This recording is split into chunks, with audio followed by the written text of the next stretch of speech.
Warming up is really important. Yeah, absolutely. It's impossible to sing well without a warm-up.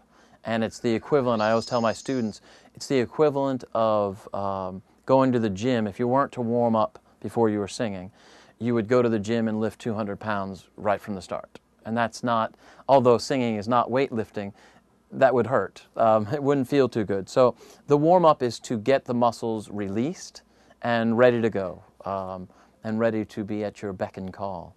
And until you've done that, you shouldn't be using them. So that's why I say every morning. I used to wait. I used to go in early on in my teaching career. I used to go in and just teach without warming up. And I found that by the end of the day, I could hardly talk, and I found I wasn't using my voice in the right way.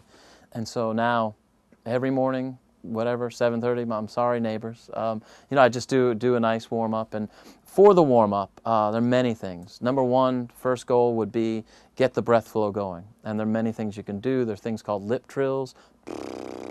And you make a sound, of course. And then there are things called raspberries, which I actually prefer, which I'm sure everybody's done a raspberry. Stick your tongue out and make that sound. And then add a sound to that. And that makes sure that you're producing a sound with airflow.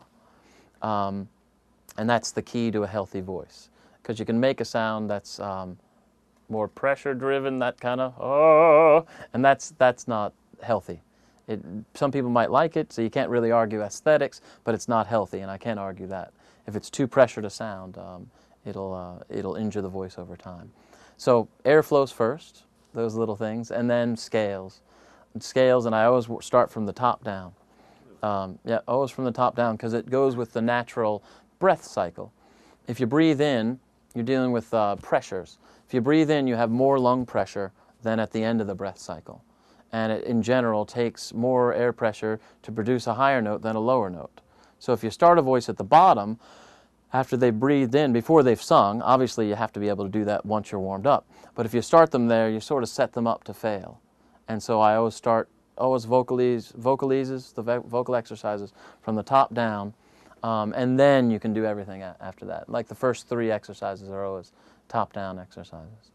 Yeah, and then mix it up.